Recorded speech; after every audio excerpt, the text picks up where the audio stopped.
Hello, and welcome to the Heroic Review. This is the show where we, the cast of the Heroic Tales, discuss fanfiction, episodes, and other ponylicious things. My name is DeadlyReg, and I play the amazing Mr. Waddle, and I will be moderating some of this discussion. Joining me is my panel of pony experts. We have Goombasa. Hello, everybody. Illya. Hello, everyone. Reverb. Hello. Scribbler. Hello. Swedely. Oh my god, I'm back. And Webshoter. Hello, everyone. Okay, the fic we're looking at this time is The Keepers of Discord by Hoopy McGee, and I picked this one, so I'm going to read the little blurb. You'd think that being trapped in stone would mean that, if nothing else, I could get some peace and quiet. Unfortunately, this is a terrible Discord impression, I'm so sorry. Unfortunately, it seems that Celestia has other ideas. She has appointed these ponies, these keepers as she calls them, to keep me entertained during my incarceration. Honestly, I'd prefer the boredom. Alright, so let's take a look. That's me done for this bit. I'm going to be back in about 20 minutes. Sorry, guys. Alright, so should we go through and give our general opinions on the fic? Illya, what do you think? I enjoyed this one a great deal. It happened to come at a particular time in my life when I'm dealing with a lot of loss, and so I found it very poignant, but not unenjoyable. I liked it a great deal, as I say. I absolutely loved this fic to bits. It is very, very tear-jerking at parts and very emotionally powerful. I actually listened to it twice and I kind of was brought to tears twice, but I absolutely loved this story to bits. Personally, I always liked this one from the first time that I encountered it. I encountered it through a reading by Jonty Jig, and I'd heard of Hoopy McGee before, but only from comedy fics. So I didn't think this was going to be as moving as it was. And much like Illya, certain things in this did resound with me quite a bit. Although it didn't occur to me until the second time I listened to it for this review that was the case. I don't know how much of that influenced my enjoyment of it and how much is just because I think it's a really good, really well-written story. But overall, I really liked it. Swedely? Yeah, I thought it was really well put together, some really nice light reading, and it wasn't overreaching, like it wasn't trying to go above and beyond what it was. It knew its place and it did its role really well. I won't say it's perfect. I mean, there are one or two things I'm going to point out later in this review that sort of caught my attention, but yeah, I certainly really, really enjoyed it, and it's definitely something to fall asleep to. And Webshoter? I found this story to be, as everyone has already pretty much said, to be really enjoyable, and as Swedely is pointing out, it is indeed well crafted. Like pretty much a lot of Hoopy McGee's stories, I've come across a few of his tales multiple times throughout fanfiction, but honestly, Keepers of Discord is one of my favorites. Shall we have a brief discussion of the tags then? So we've had our overall impressions. This fic is tagged as sad, slice of life, and alternate universe, but the alternate universe only became a thing with the advent of seasons 3 and 4, since this was published between the 7th of November 2012 and the 9th of December 2012. So it was prior to the majority of season 3 and prior to the entirety of season 4, definitely prior to the reintroduction of Discord to canon. Therefore, we should probably concentrate on sad and slice of life, since they are the more prevalent tags. So, what do people think then of sad tag and slice of life tag as combined in this fiction? Do we reckon it's accurate? Illya? Yeah, I think it's pretty much both of those. I wish there was a tag for pensive.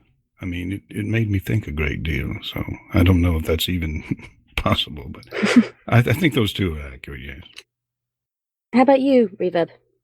When I listened to this, because I also listened to it, rather than read it through Jointy Jig, and I really, really liked that as well. I avoided the tags because I like to be surprised, but I think they work really quite well. And I agree with what Illya's saying. I mean, if there was, another tag for very emotionally sort of affecting, that would be quite good as well. But yeah, no, I think those two tags work well. How about you, Swedely? Yeah, they certainly fit the bill, and I don't see what else it could have been. I mean, it certainly wasn't a comedy, it was an adventure. It was sad slice of life. I don't know what else to say to that. Without giving too much away, could an argument be made that sad is in fact a bit mild for this one? Would a tragedy tag be more appropriate, do you reckon? No, I don't think tragedy No, I don't would think be so the case either. because No, tragedy would be too much for this. yeah, it was a natural death, just a progression through life and natural death. I mean, it wasn't like there was a murder or anything like that. So it wasn't tragic. It was just Discord realizing that he has sentiment within his personality. And Webshoter, would you agree with that? Yes, I do. Both the sad and slice of life tags for this story do fit, and there is no need for any other tags to be added on to this. Definitely not comedy. I will admit there were some moments that seemed a bit lighthearted and funny, but all in all, sad and slice of life pretty much fit the bill on this one. Reverb, I think you have something to say? Oh, it slipped my mind that tragedy was a tag. I think this is very, very much a tragedy sort of thing, except if it had a tragic tag, might have been spoiling it a little bit for what would have happened. Although I sort of feel that tags are typically spoilers in general. I suppose, yes, you could be right. I haven't really thought about it before, because I always look at the tags of whatever I'm reading before I read it. Does anybody else have that? What do you reckon the function of the tags are? Are they spoilers or are they useful tools? I think they're useful tools. Like, you go to a library and you ask the librarian, could you point me in the direction of perhaps a sad story? Or maybe you're just looking up online. You're in the mood for something, so you do a search for sad story or story of adventure, and you know what you're getting yourself into more often than not. I mean, sometimes web searches can be misleading, but I think you know what you're getting yourself into. So they're not spoilers, they're just guidelines, I think. Reverb?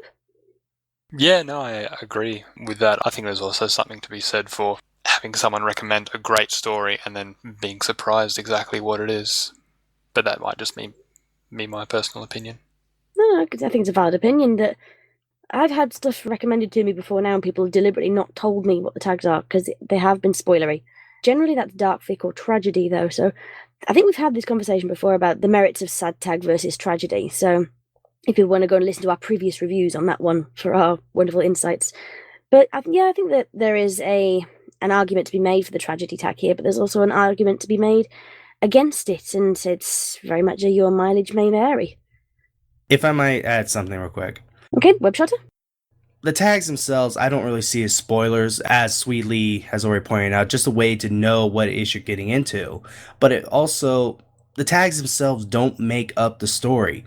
The tags themselves are just a slight description of the story that you're getting ready to read or maybe put on the shelf for later. Yeah, I could see that. Anybody else have anything to add about that? Yes, I do. I feel like the story started out as a comedy, actually. I mean, it almost felt like we were supposed to be led into it thinking it was a comedy, and that may have been one of the reasons why the sadness hit so hard when it did come. I would agree with you on that Hoopy McGee's grasp of Discord's voice is very, very sarcastic, but very amusing with it. So, yeah, the first time I read this, it did strike me quite hard, the ending, without being spoilery.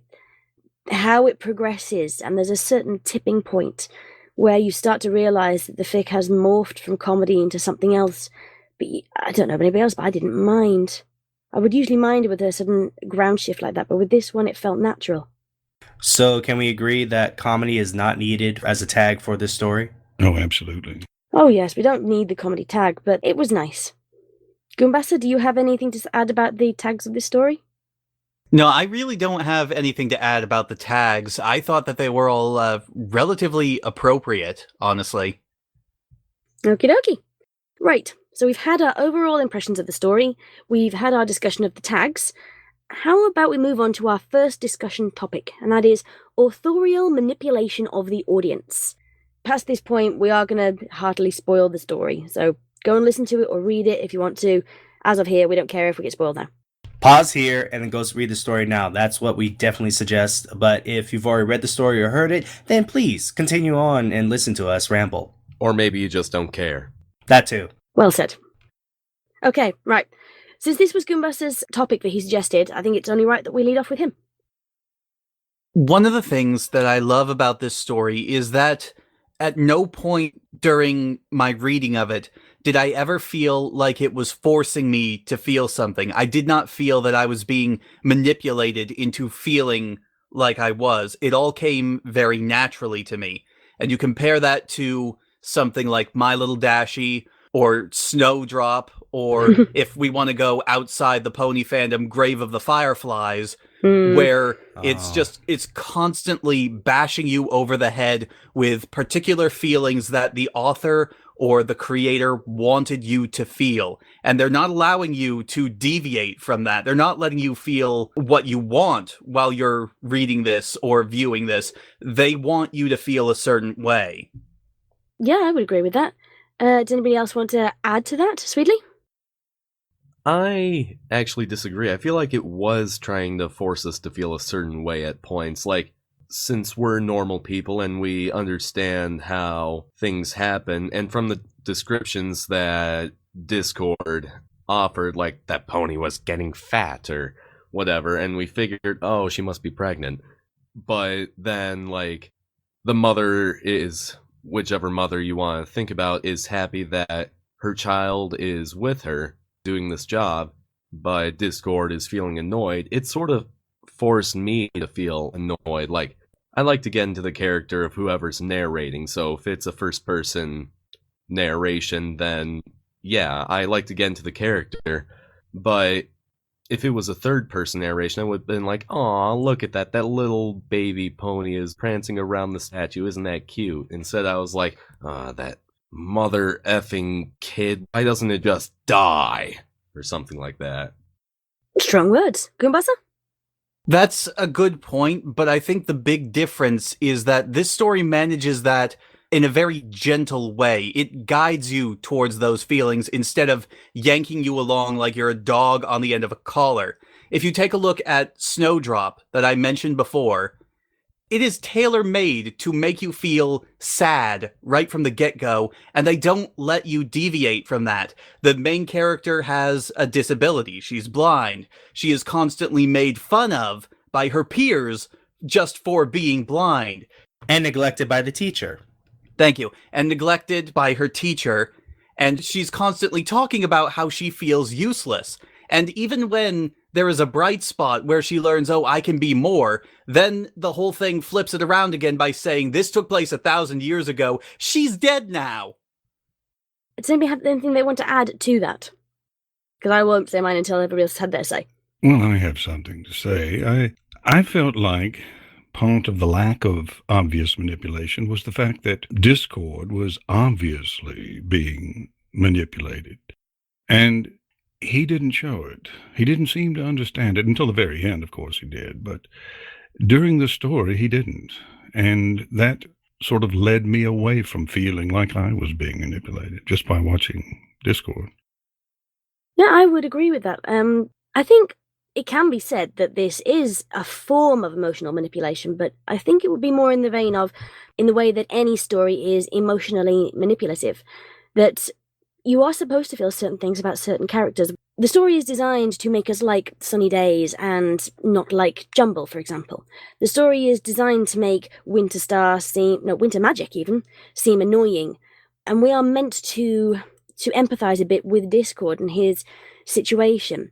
But I think there's a difference between it being subtle and nuanced, as it is here, where, as Illya said, you didn't feel like you were being manipulated, just like Discord didn't feel like he was being manipulated, compared with the more overt examples of this, which are less subtle and therefore less enjoyable. Things like Snowdrop, things like My Little Dashie, things like various stories in the Nyx series, or there are dozens upon dozens of examples. And the major thing that I would say with this is, if you can feel the author manipulating you and you can see the magician preparing his trick, then you aren't fooled. Whereas with Hoopy McGee in this story, the trick was not visible until the denouement at the end, and that was why it was effective. Webshoter. A proper sleight of hand is what you're basically getting at. Exactly, yeah. Magic is always more effective when you couldn't see how it was done.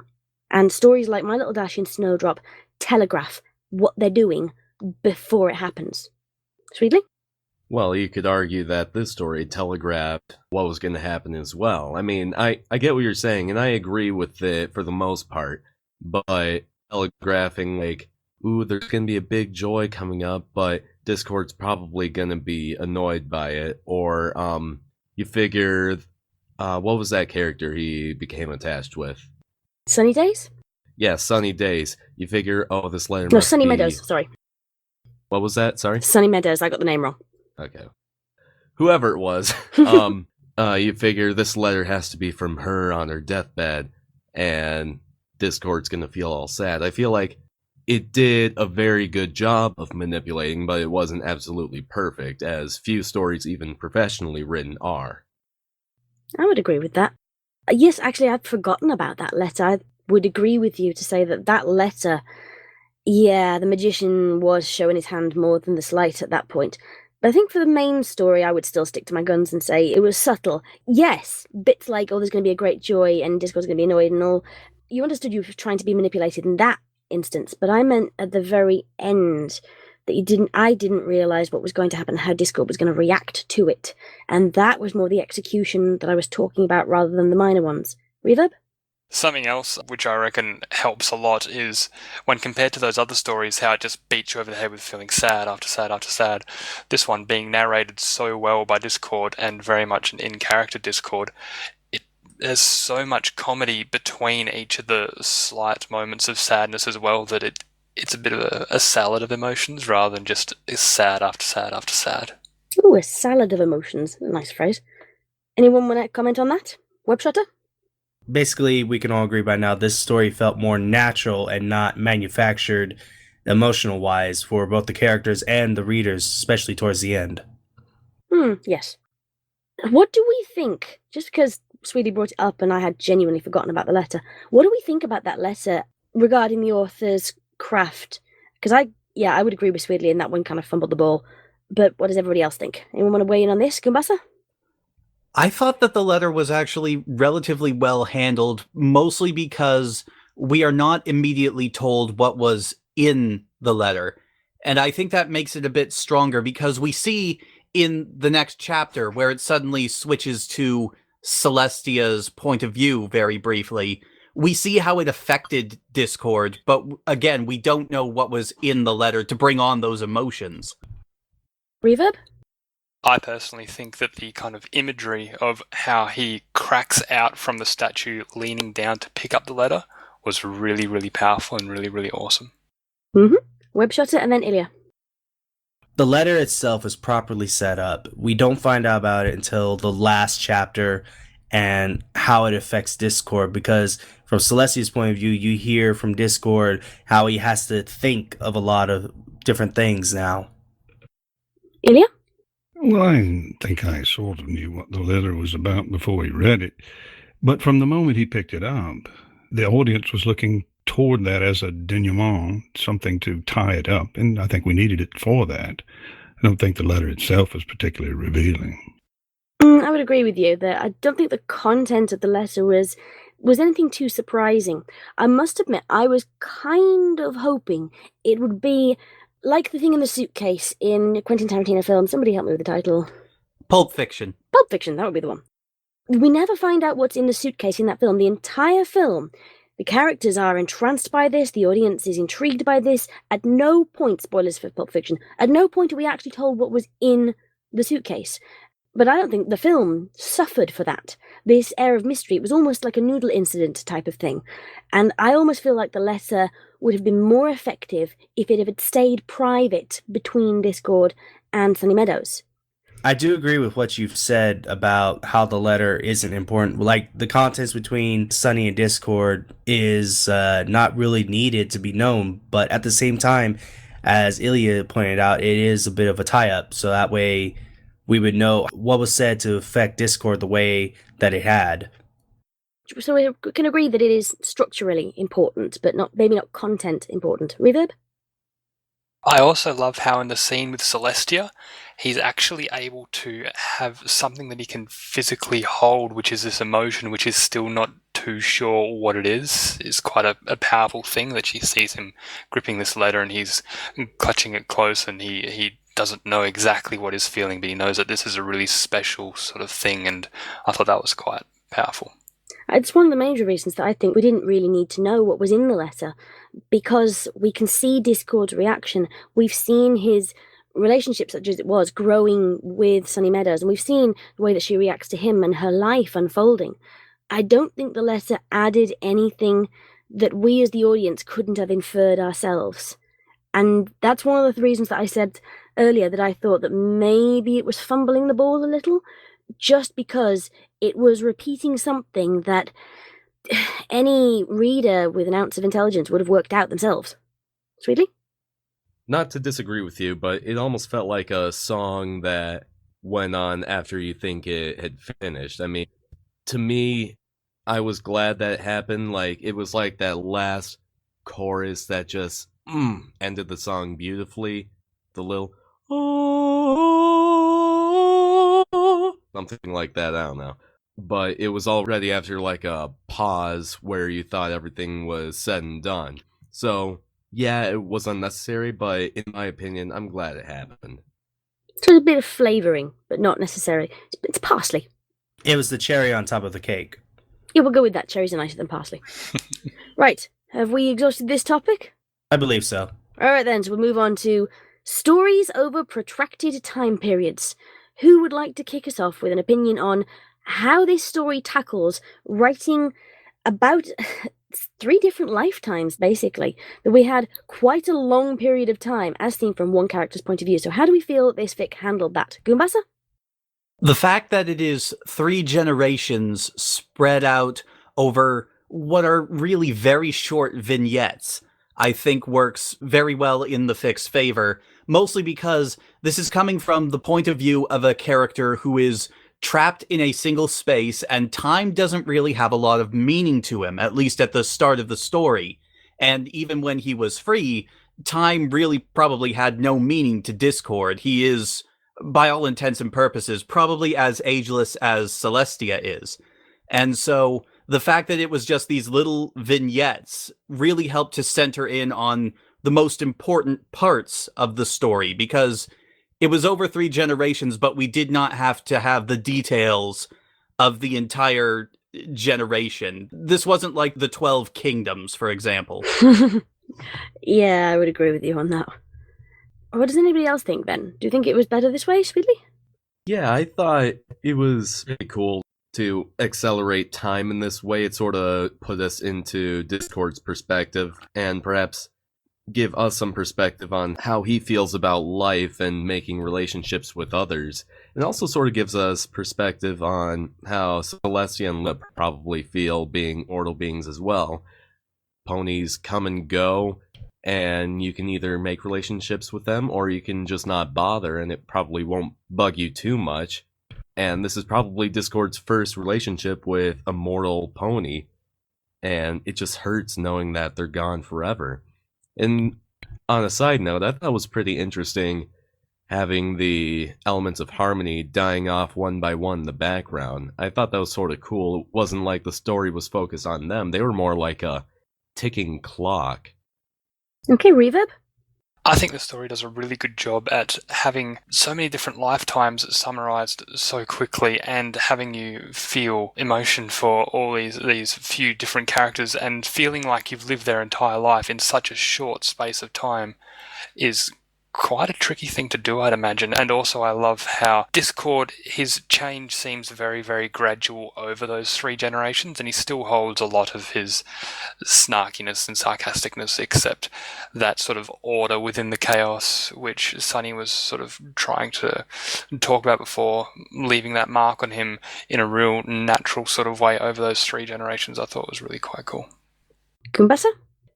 Building off of the idea of Discord changing, it was very interesting to me to see that the change was primarily focused on Sunny Meadows and her family, because as he pointed out, Sunny Meadows was really the closest thing he had to a real relationship. He felt things towards her mother and her grandmother and her children, but it was Sunny Meadows that he focused on the most, that he felt the closest to. Illya? I thought good and bad of it. It was a wonderful device to mark time. That was great.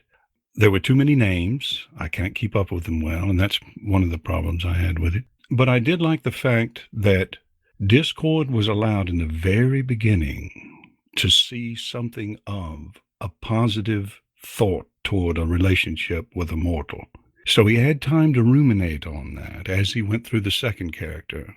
And then by the time he got to the one that he really loved, I feel like the emotion had sort of blossomed into the point where he could appreciate it. That part of it I liked a great deal. I would agree with you. I think that the protracted time period of the story allowed for that to happen, where a concentrated time period would have made it seem quite false. So that if he had developed these feelings that he did for Sunny Meadows with his first keeper, her grandmother, I think it would have come across as almost woobification, if that is a word, where Discord is being made into an anti-hero as opposed to the reforming of a villain that the story actually went and became. If it had been straight away, oh my gosh, I love this pony, I've developed these feelings, I know what it is to love a mortal, wow, wow, wow, at the end, I don't think it would have been as effective as if he had been allowed to understand that you can like a pony and not just want to make their lives miserable. Swedely. About that, Sunny Meadows' grandmother, that was an interesting point that I sort of thought about after the story had ended. I was wondering, why didn't Discord think back to before Sunny Meadows? Like, her grandmother seemed to put an awful lot of care into keeping up with him. I know throughout her lifetime, Discord more saw her as a nuisance, just babbling on about her life, and her daughter was hardly any better, took very minimalistic care to the garden or his statue. But I sort of wondered why he didn't think back to Sunny Meadows' grandmother. See, I have the same problem as Illya. I can't remember all the characters. I would say, and this is just a personal opinion, that it was largely to do with the fact that, as you said, he did see her as a nuisance for the longest time. It was more that she saw caring for him as a job that she loved, whereas Sunny Meadows saw it as something she loved, which also happened to be her job, and that she seemed to understand more about chaos and order than her grandmother did. She said she got on very well with her grandmother, so maybe there were the seeds of this inception of this idea with her, but it didn't blossom, as Illya said, to use his word. It didn't blossom until Sunny Meadows was having her discussions. I remember that moment where Discord was looking at the Chaos Garden, and Sunny Meadows said to her daughter, "Step back, what do you see?" There is contained chaos, and chaos is important and necessary, but you can't have all order or all chaos. They have to come as a pair. And I don't think he was ready to accept a lesson like that from her grandmother at the point at which he encountered her. He had not yet changed as a character enough to like her, to learn from her the way that he did with Sunny Meadows. Ember Spark was the first caretaker, the grandmother to Sunny Meadows. Ember Spark. Okay, now we have a name. Reverb? Also, the timing of when he actually woke up, having it just when Sunny died, that's going to be such a raw sort of emotion that he's not really going to think of anyone else for a little bit.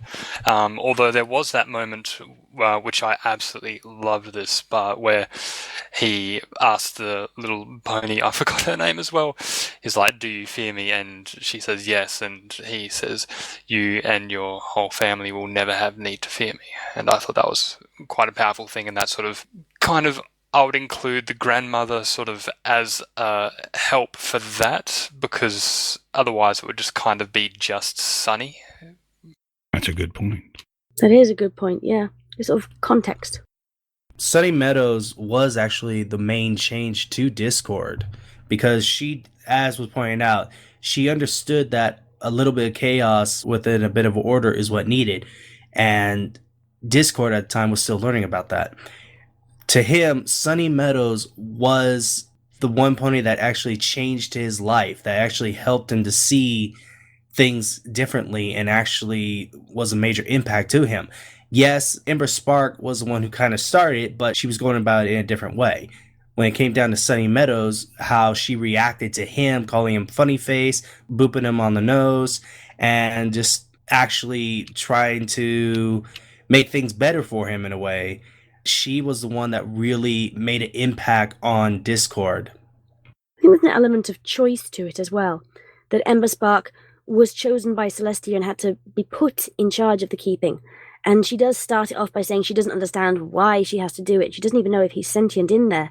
Whereas Sunny Meadows chooses from a very early age. She chooses Discord. And I get the feeling at this point, if we're taking sort of canon as we knew it, he had never been chosen by anybody before. Ponies, creatures, had always run away from him because he was the consummate villain character. He caused their lives to be chaotic and horrible. So the fact that she would actively choose him and choose to spend time with him over anybody else probably would have appealed to him quite a lot. Goombasa?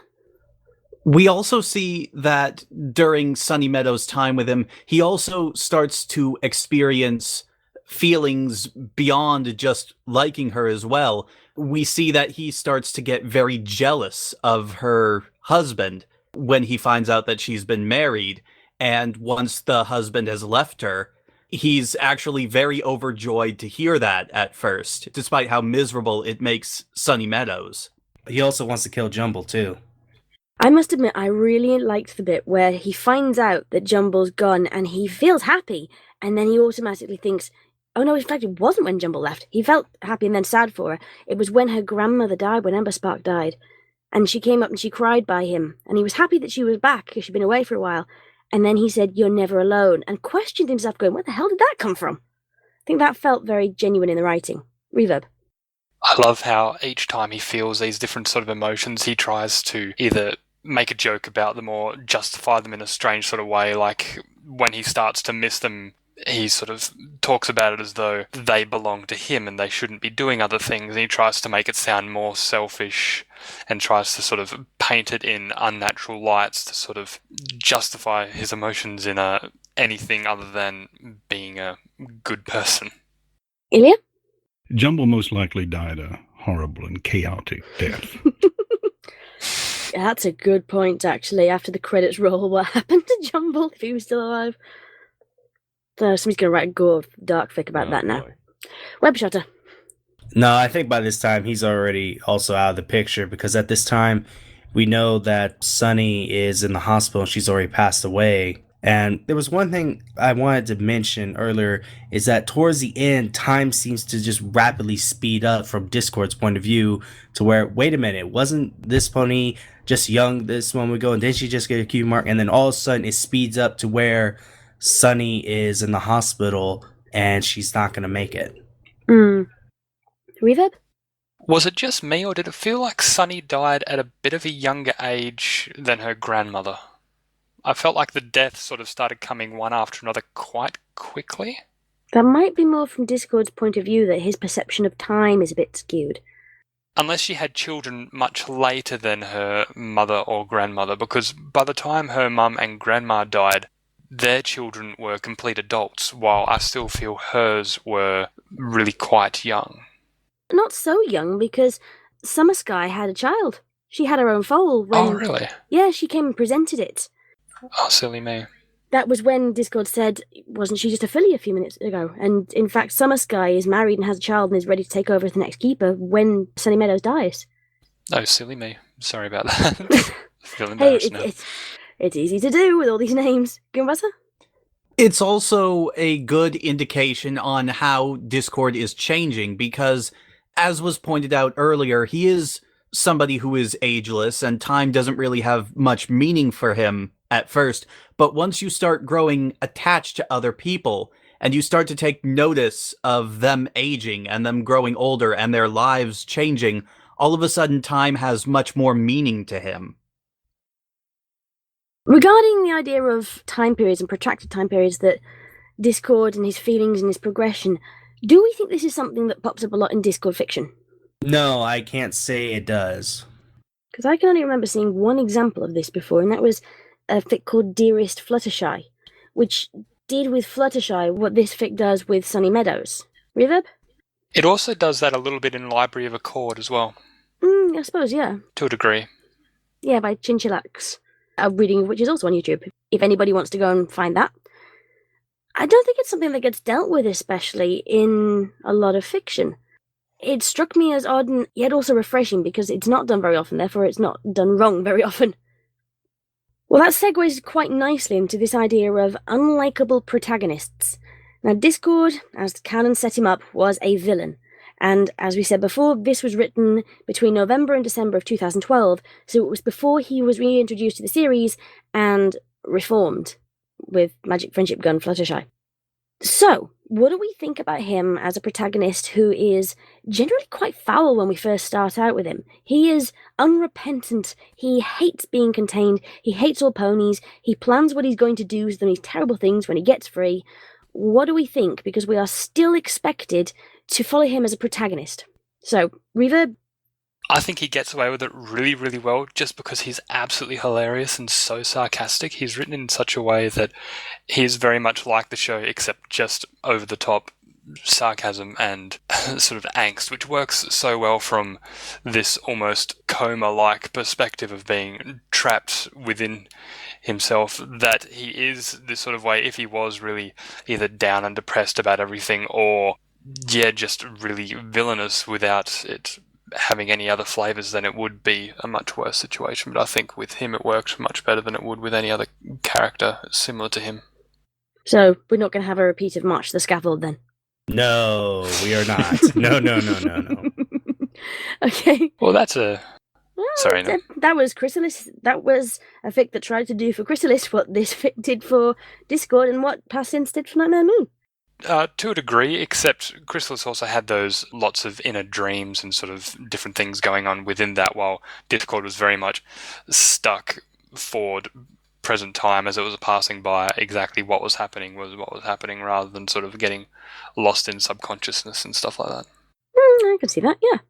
Okay. That is the main difference between the March to the Scaffold and this story, because Discord is conscious throughout the whole thing and is actually, being forced to think things through and learn things from a new light. Goombasa? The fact that he has this quality of faux affability around him, the fact that he is such a snarky and sarcastic person, especially within his own mind, really helps to sell the gradual change as we get closer and closer to the climax of the story. Because one of the worst things that a Reformation story can do is to make the change instant, or just not take very much time at all. Hello, keep calm and flutter on. But this story manages to do it very well because the change is very gradual. He never loses his sarcasm even when he's trying to justify to himself these new things that he's feeling. He is always just as sarcastic in his own mind as he always was before. I would agree with that, yes. I don't think that we should forget, inasmuch as we'd all like to be purists, the baggage that Discord brings to the role. I mean, it's not just Discord. It's Discord and John Delancey and Q and everything else that we're all rolling into the character. It's difficult with all of that to dislike him. So I can't. That's a good point, actually. That's not one I'd thought of before.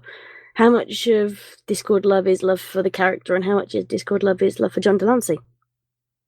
That's not something I thought of before. Goombasa?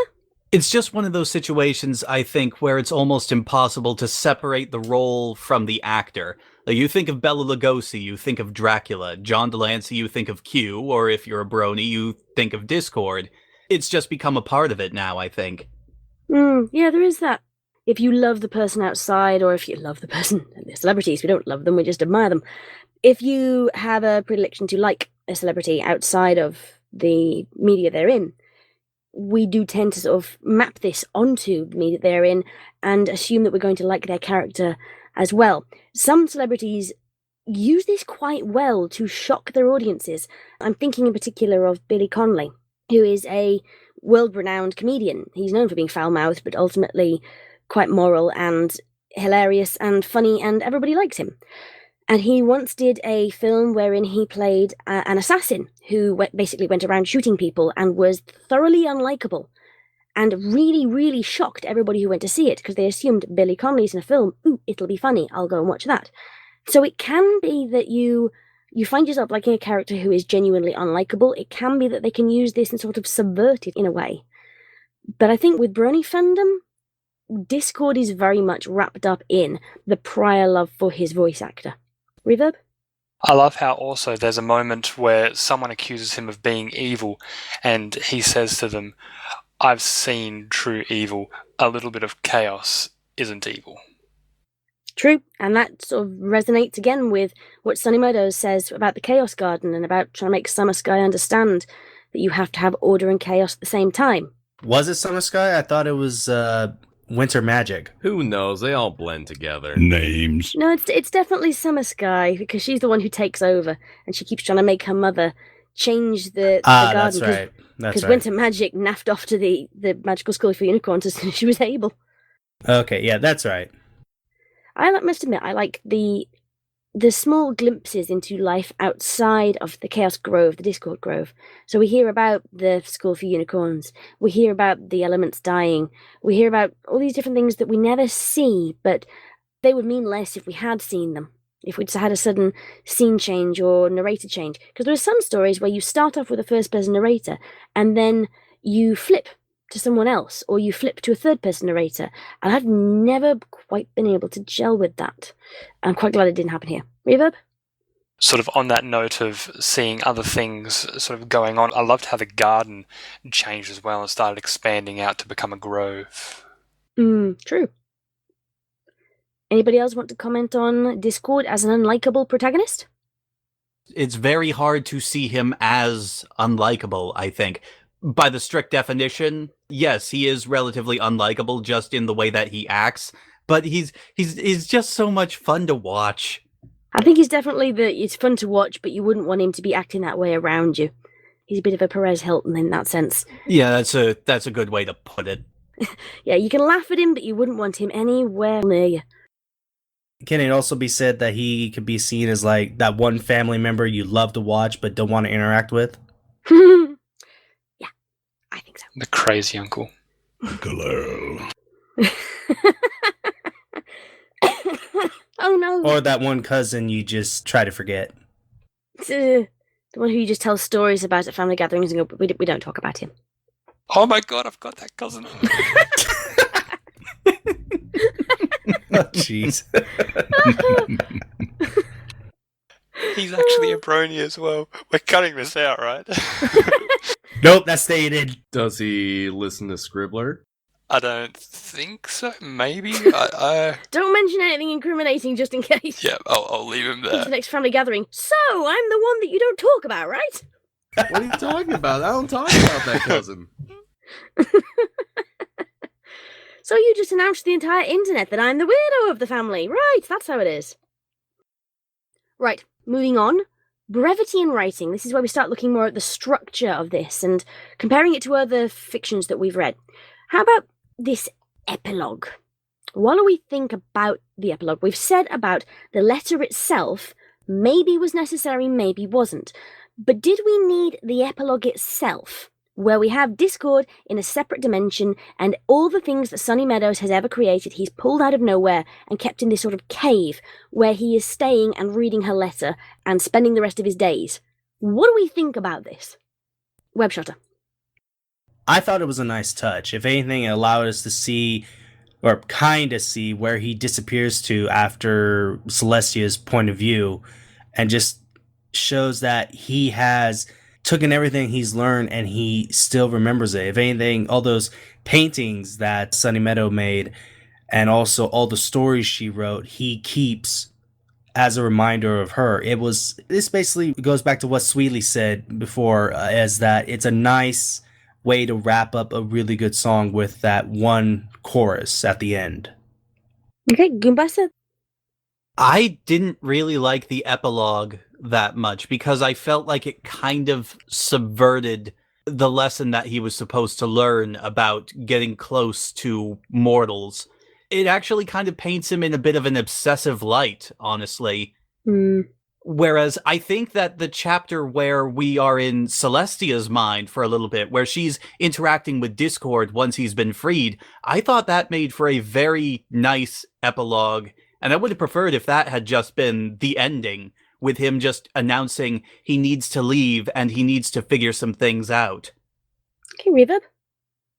I'm glad that it's an epilogue. I know that might sound a bit strange, but I'm glad that it's kind of separated from the story as an, here's an afterthought, because it is very much an afterthought. And the actual reading of the letter, I believe, is included in that, which is something that when we were talking about the letter before, it's quite good that it's in the epilogue rather than the actual story proper, as it were. Something else, I would have thought it would be really quite cool if he once or twice, sort of as a footnote, went and visited some of the Keepers of Discord's family to kind of show that he wants to be a part of their lives in some way, and that he does see that life is precious and doesn't want to waste that, although, I don't know, maybe that could just be me, maybe I'm just plucking at straws here. No, I think that sort of feeds into what Goombasa was saying. It wasn't something I thought of before, but now I fully agree with you that this does kind of separate him off and subvert the lesson he was meant to learn. But you could keep this epilogue and also add that in, and it would make more sense. I'm going to have to disagree a bit with you and Goombasa, because I feel that, yes, it shows that he's a bit possessive about Sunny Meadows, but in a way, the way I've seen it is that it's his reminder of the lessons that he's learned. It doesn't feel like a subvert. He still learned the lesson. For all we know, he could still have gone out and interact with ponies and non-ponies out there, but we don't see that. All we see is that his home is pretty much covered with memories of someone that he's cared about. Okay, Illya? I almost rather feel it's like The Lady and the Tiger. You could take it or leave it. But one thing it made me want to do was talk to the author and ask her, is there a sequel? Because it almost begged one, the epilogue to me. Okay, Swedely? First of all, I'm going to have to disagree with you there, Illya. I personally didn't think it needs a sequel. I think it ended off on a perfectly fine note to end off on. Characters have grown, and they've grown. That's all I have to say about that. But going back to what Reverb said about visiting the family of the Keepers of Discord, I think that would be a bit out of character for this Discord. I mean, we see the Discord in the show, and yeah, he has little tea parties with Fluttershy, but this Discord isn't the reformed Discord in the sense that we recognize him. This is more of the deity Discord, the actual spirit of chaos. For him to mingle with mortal beings in such a casual way, I feel like would be so far beneath him that it would be thrown out of the ballpark or something like that. Yeah, it would just be a bit out of character for this Discord and this, as the tag says, alternate universe. Okay, Reverb? I actually kind of disagree with that, although I suppose this is more Season 3 and Season 4, but interacting with other characters is kind of exactly what he loves to do. Although I remember this was written just after Season 2, so that's not something which he was doing then, except I actually agree with Illya and reckon that a sequel to this, a more light-hearted one, where he kind of catches up with the 3 children, and even if it was just sort of half pranking, half sort of giving them a gift or two, just sort of catching up and sort of being a part of their lives in a sort of comedic, fun sort of way, would have been quite cool. Here's a question, though. In the sequel, would they still be children, or would they be all adults by this time? Well, that's a good point. They actually are pretty much more or less adults already. I mean, God, some of them already have their own foals, except I still reckon it would have been cool if he sort of visited them and just sort of, I don't know, like one of them was playing hoofball or something like that. I could imagine him sort of going there and pranking the game in some sort of fun way and then just sort of showing up in a very Season 4 sort of that Blue Flu-esque sort of over-the-top kind of crazy sort of way and have it be really quite funny. So effectively you wanted a montage of him going after all the remaining kids. Yeah, absolutely. That's exactly what I wanted. That would have been. And have an fun, yeah. 80s power guitar over it. And, I don't know, Journey singing. Montage. We're gonna have a montage. Okay, Swedely. If there were to be a sequel, again, I don't think there should be one, but if there were to be, I would actually like to see it be with future generation that either we haven't seen any character development for, like a generation maybe. So, a generation that sort of inherited Discord as opposed to looked after him. Yeah, like maybe it's some sort of thing he does with the family to make sure that they always earn their title as Keepers of Discord and they do not have to fear him. Like, he's not just gonna let it go. He likes to have some fun with them because he has to have fun with ponies every now and again. You know, sort of put a little chaos in their orderly lives. Yeah, I think so. Reverb? I like that idea as well, and I also think it would be quite cool if, like, 4 or 5 generations down the line, if he sort of subtly taught another pony the lessons which Sunny Meadows taught him in a sort of way. I mean, not sort of beaten over the top sort of way, except in a subtle sort of way. Could have been really quite cool if he sort of formed a friendship with perhaps a sort of troublemaker of the family who was sort of more than a good amount of chaotic, and he sort of actually reined them in a sort of way. Would have been quite cool as well. So he'd have his own key episode. Yeah! Holy shit, I never He thought of it like earns that. his throne. He does. He finally earns his throne by teaching Earns his garden. a little, I don't know, little foal person not to be chaotic. Make it happen in season 5. Yes. M.A. Larson, we hope you're listening. Right, okay. Goombasa? Going back to the fic proper for a second and comparing it structurally to some of the other fics that we've read, particularly the one that we did last time. For those who weren't here last time, we've had the incredibly trying performance of Octavia? It was an incredibly trying my. experience all around.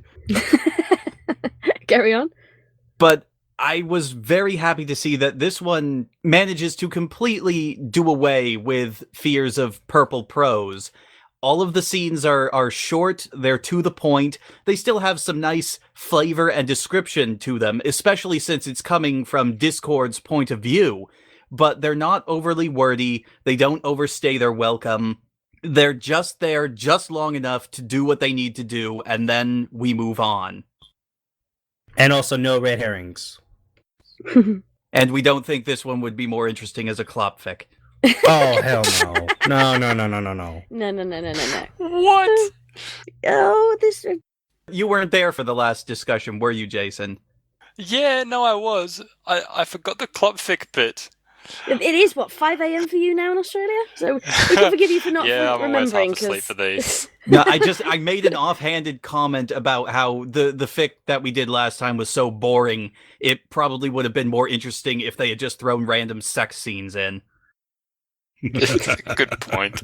Discord was stone hard. Illya wasn't here for that one, though. We're Thank sorry about this, God. Illya. Yeah. Don't read it. It's terrible. Then we might as well go back to Puppetster fame. No, never again. Nope. Right, I'm going to cut this off here because Illya has something to say. Was tapping. I was just wondering what other people thought should have been included in the story. I would have liked to have heard a bit more, perhaps, of one of the stories that the pony wrote, or maybe just a slightly better description of the Chaos Garden. It was fascinating me, and I couldn't get enough of it. It just wasn't there. I think it might have been quite interesting. Reverb?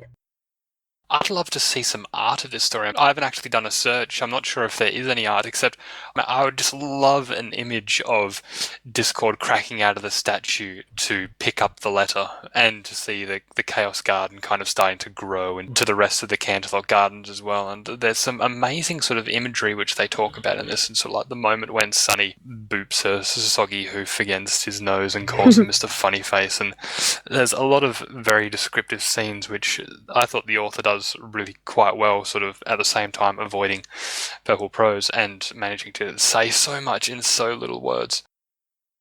And we have a DeadlyReg. Hey, I'm back. Hello. We We're on the last We were- point. We were just Okay. about wrapping up. That's fine. Then I'll make a point that I mostly picked this story because of the contrast that it makes to the previous story that we reviewed, in that the speed at which it can convey a point is admirable. The author does a tremendous job in compacting things by primarily leaving a lot to the audience's imagination with regard to the generalities of the story and the generalities of the events, but highlights specific points in the characters' lives. I believe it transcends about 95 years overall in the narrative, and it only highlights 6 or 7 individual things that encapsulate a lot more. The conversation that Discord has with, I've forgotten the name of the character, Sunny? Well, thank God you forgot Sunny to. Skies. Yes, I It could was, not remember. Sunny Meadows and Sunny Meadows and Sunny Skies. Sunny Skies. Summer Sky. Summer Sky. There's the discussion of the Chaos Garden, and the discussion of the Chaos Garden is the entirety of their relationship summed up in one scene. Also, with regard to brevity, the chapter break between chapter 1 and chapter 2 is essentially illustrative of what a chapter break should be, which is that each chapter is its own individual story. Chapter 1 is a complete story. You could not read chapter 2 and still have read something that had some sort of meaning and still conveyed an illustration of the characters in that particular moment in time. Adding in chapter 2 adds additional detail, and that's in itself its own story. And the epilogue isn't necessary, which is the whole point of an epilogue, is that you don't need to read it. And I think that it was wonderfully done, that it was essentially almost superfluous. It was the text of the letter is irrelevant, but the fact that it's there allows us a deeper understanding of that character, but is still optional. That's my point. I think you just summed up the majority of the last hour's discussion. Oh, Damn, okay, you're great. brilliant. Really, you are But you did must psychic. be very, very psychic. well. All right, You there we did go. very well. That's why I Mhm. picked it. Boom. Righty, I think that was our last discussion point. We were going on to final thoughts next. If you want to handle that, then I shall hand over the reins to you. Thank you very much. Okay, discussion of final thought. Who'd like to go first? All right, Goombasa, final thought. This was a story that is definitely well worth the read. It delves into Discord's character, and it does a great job of representing him and how he could have changed had Season 3 not kind of botched it up. Illya? I think any glimpse into Discord's character is a wonderful little gem that we'll all grasp onto, and I was glad to have that. Reverb? I absolutely loved this fic from the first time I read it, and talking about it has just made me love it all the more. I'm so glad that I listened to it. Go and check it out. It's amazing. Scribbler? I can definitely see why this is one of the highest rated fics in the fandom, and why this is one that so many people rave about. There have been 3 or 4 different readings of it, as far as I'm aware, and it's not a short fic. It's quite substantial, and yet this love that is poured into it, and it's hard to do Discord character voice for over 9,000 words. I can see why so many people like it, because it is so nuanced and so involved and so intriguing, and it understands what it needs to be, and it does it well. It doesn't try and overreach, and I appreciate that. Swedely? Expertly written and a very nice insight into the mind of a chaotic demigod. Like Scribbler said, it was not overreaching, but it knew how to accomplish what it set out to, and it didn't try to go for more than what it was meant to do. Webshoter? Pretty much everyone's already hit the nail on the head. It was well crafted. Discord was Discord. It was believable. And it's definitely a good read. I do highly recommend this story. My closing thought is with regard to how to write Discord. One of the major difficulties you can come across in any kind of writing, particularly, well, almost entirely when you're writing fantasy, is trying to convey the perspective of a god or a godlike entity. It is something that is entirely alien to the human experience. We can phrase the pony characters, you can put those into a human perspective quite easily, but a character like Discord, Celestia, they are head and shoulders above the general human thought pattern. So how do you write the thoughts of a god? And the way that this story approaches it is to be as shallow as possible. We never really see Discord being himself until after we have a human character alter him. So his initial thoughts up until his discussions with Sunny Skies, or when he comes out and he's able to actually communicate more effectively. When he's having his thoughts, we see just kind of a shallow reaction to the events going around him and a kind of a snark, and that's very superficial. But once we actually have him communicating with a character and she's able to shape his thoughts, then we get more of an understanding of him because he's been affected by a character whose perspective we can understand. So the way you write a god is to cheat. And I think this author cheated really, really well. Particularly, we have the scene with Celestia and Luna where we actually go back to that idea of godhood and the thoughts of it when we see them communicating about what it is to not be human, essentially. And that second chapter was excellent because the way that you write a group of gods talking is to do it very quickly so that you don't have to put a lot of detail in and you don't need to put in too much discussion. A lot of the text is self-evident, so it doesn't need to explain itself. And I think with the reader, Scribbler was saying, well, Scribbler said it was long. It's not long. It's 10,000 words. That's nothing compared to what this fandom puts out. It's long for a Discord first person is what I was meant to say. Yeah, it's long for a Discord first person because it's hard to write a god, but to write a god so succinctly in 11,000 words is incredibly admirable. So my final thought is this writer should write more things, and I'm sure he has, but I really like his style. He really, really has. He's written loads, and basically he's one of those authors that no matter what genre he's writing in, you know you're getting quality with Hoopy McGee. Which, for the record, is one of the best pen names ever. It's delightful. Reverb? Also, to quickly tag on to what you were saying about being really admirable, the fact that he wrote in just 11,000 words 91 years of story is absolutely incredible, and have it feel like it's not rushed or anything like that as well. As I said, if you focus on specific instances over a time period, the remainder of that time period becomes self-evident. And I think that was conveyed about as well as I've seen. This is especially interesting given that this was written in 2012, way before we had any actual show discussion of the character, any kind of interaction with Fluttershy. We see here in this story about Discord is very close to what we actually saw come out of the show itself. So well done, Hoopy McGee. Highly recommended by us on the Heroic Review. Yay! All right. Incidentally, there is actually an interview with Hoopy McGee done by Nekonyansa on YouTube, and everyone should go and listen to that as well, because he's actually just genuinely a really, really nice chap. Link in the show notes. Okay, this has been the Heroic Review. I have been your mostly absent moderator, DeadlyReg, and joining me this time was Goombasa. Bye-bye. Illya. Have a wonderful day. Reverb. Take care, everyone. Swedely. Have a good one. Webshoter. See you in the future. And our excellent guest moderator, Scribbler. Be lovely to each other, and good night, everybody. Thanks for listening, and we'll see you again soon.